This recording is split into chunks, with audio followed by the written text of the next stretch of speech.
Welcome to మెగానన్ TV burning topic. చిత్తం ఉంటే కాశీకి వెళ్ళక్కర్లేదు, సంకల్పం ఉంటే సాధ్యం కానిది ఏదీ లేదు అన్నట్టుగా ఉంది తెలంగాణ ప్రభుత్వ తీరు. భారీ ప్రాజెక్టులు రావాలంటే ఏళ్లకు ఏళ్లు పడుతుంది అంటారు. కానీ స్విట్జర్లాండ్లోని దావోస్ వేదికగా తెలంగాణ సర్కారు ఒక బిగ్ డీల్ను పట్టేసింది. అదే రష్మి గ్రూప్ స్టీల్ ప్లాంట్. ఒకప్పుడు ఏపీలో స్టీల్ ప్లాంట్ ఉంటే మనకెందుకు లేదన్న వెలితి ఉండేది. కానీ ఇప్పుడు ఆ లోటు తీరబోతుంది. 12,500 కోట్ల పెట్టుబడి, వేల మందికి ఉపాధి, తెలంగాణ భవిష్యత్తును మార్చబోతున్న ఈ మెగా ప్రాజెక్టు గురించి తెలుసుకోవాలంటే లెట్స్ వాచ్.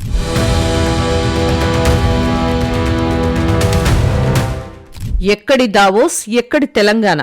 కానీ అభివృద్ధి అనే భాషకు సరిహద్దులు లేవు. వరల్డ్ ఎకనామిక్ ఫోరం సదస్సులో తెలంగాణ ప్రభుత్వం తన పవర్ ఏంటో చూపించింది.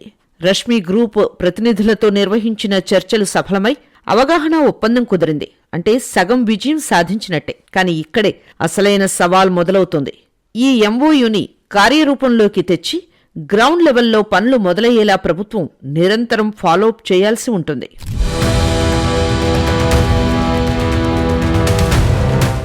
(1966) ఒక చిన్న అడుగుతో మొదలైన రష్మి గ్రూప్ ప్రస్థానం నేడు ఒక మహా సామ్రాజ్యంగా ఎదిగింది. పశ్చిమ బెంగాల్ వేదికగా పనిచేస్తున్న ఈ సంస్థ ముఖ్యంగా డక్టైల్ ఐరన్ పీసెస్ తయారీలో ప్రపంచ ప్రసిద్ధి చెందింది. వీరు తయారు చేసే పైపులు సాధారణమైనవి కావు. ఆసియా, ఆఫ్రికా, అమెరికా, యూరప్ మరియు మిడిల్ ఈస్ట్ లోని దాదాపు 40 దేశాలకు వీరి ఉత్పత్తులు ఎగుమతవుతున్నాయి.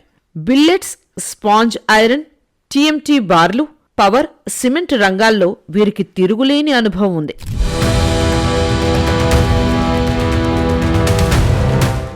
ఈ స్టీల్ ప్లాంట్ రాక తెలంగాణకు ఒక విన్ విన్ సిచ్యువేషన్. ఎందుకంటే స్టీల్ తయారీకి భారీగా బొగ్గు అవసరం.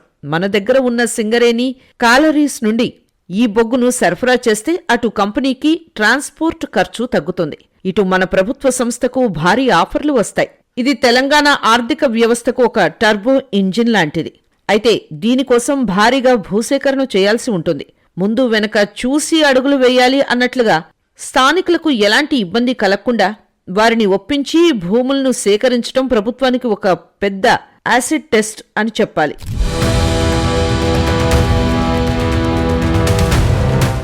విశాఖపట్నం స్టీల్ ప్లాంట్ వల్ల ఆ నగరం ఎంతగా అభివృద్ధి చెందిందో మనందరికీ తెలుసు. ఇప్పుడు తెలంగాణలో ఈ ప్లాంట్ ఏ జిల్లాలో వస్తే ఆ జిల్లా దశ తిరిగిపోతుంది. దీని చుట్టూ వందలాది చిన్న తరహా పరిశ్రమలు వస్తాయి. తద్వారా స్థానిక ప్రజల తలసరి ఆదాయం పెరుగుతుంది. రష్మి గ్రూప్ సక్సెస్ చూసి మరిన్ని గ్లోబల్ కంపెనీలు తెలంగాణ వైపు క్యూ కడతాయి.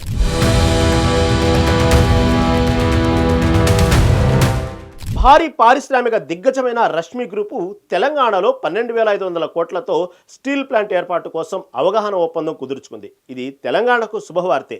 కాకపోతే ఇది ఎంఓయూ మాత్రమే. దీన్ని నిజం చేసి చూపించాల్సిన అవసరం ఉంటుంది. ప్రభుత్వం ఆ గ్రూప్ వెంటపడి తెలంగాణ స్టీల్ ప్లాంట్ వచ్చేలా చేయాల్సి ఉంటుంది. అది పెద్ద సవాలు. అది గనక సాధిస్తే అంతకంటే శుభవార్త ఏముంటుంది?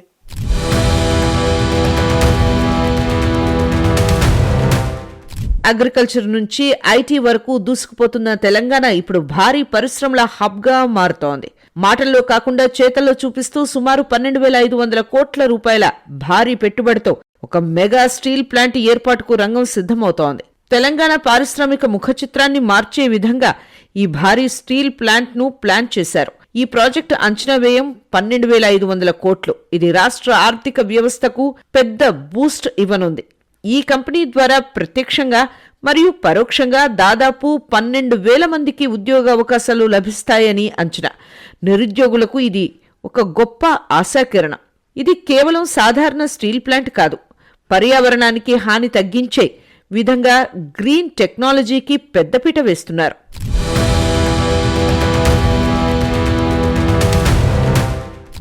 ముందుంది ముసళ్ల పండగ అన్నట్లుగా ఈ ప్రాజెక్టు అమల్లో ప్రభుత్వం ముందున్న అతిపెద్ద టాస్క్ భూమిని సేకరించటం.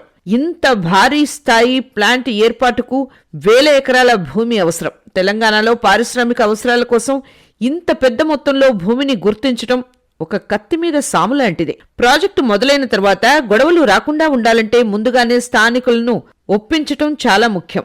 వారి భూములను సరైన పరిహారం ఇవ్వడంతో పాటు వారి నమ్మకాన్ని గెలుచుకోవడం ఈ ప్రాజెక్టు సక్సెస్కు కీలకం. ఈ ప్లాంట్ను ఎక్కడ ఏర్పాటు చేయాలనే దానిపై ఇంకా స్పష్టత లేదు. రవాణా సౌకర్యాలు మరియు నీటి వనరులు ఉన్న ప్రాంతాన్ని ఎంచుకోవడంపై కసరత్తు జరుగుతోంది.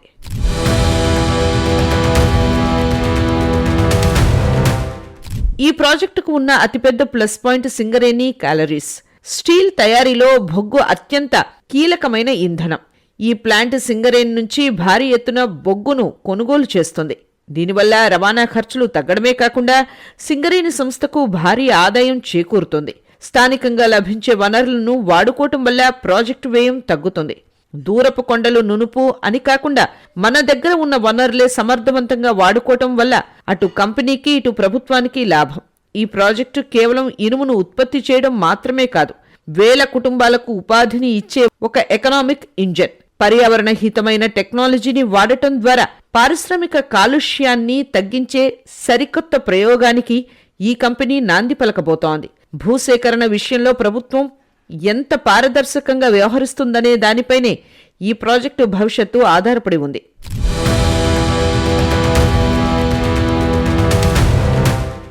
తెలంగాణ ప్రభుత్వం దావోస్ వెళ్లినప్పుడల్లా కొన్ని శుభవార్తలు తీసుకొస్తుంది. ఇంతకుముందు బీఆర్ఎస్ ప్రభుత్వం కూడా అదే పని చేసింది.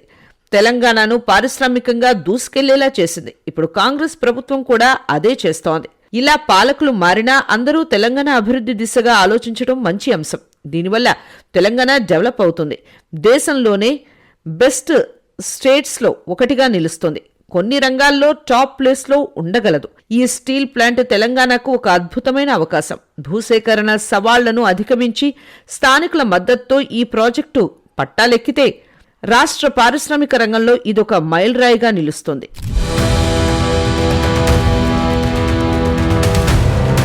స్టీల్ ప్లాంట్ అనేది సింగిల్ పరిశ్రమగా భావించకూడదు. ఇది ఒక క్లస్టర్ డెవలప్మెంట్కి కారణం కాగలదు. దీనివల్ల తెలంగాణలో ప్రజల ఆదాయం పెరగగలదు.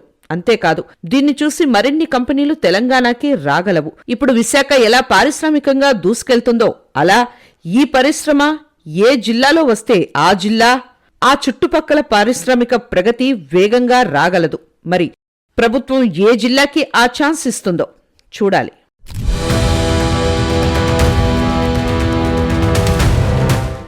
స్టీల్ ప్లాంట్ అంటే కేవలం ఇనుమును కరిగించే పరిశ్రమ మాత్రమే కాదు, వేల కుటుంబాలకు అన్నం పెట్టే ఆధారం.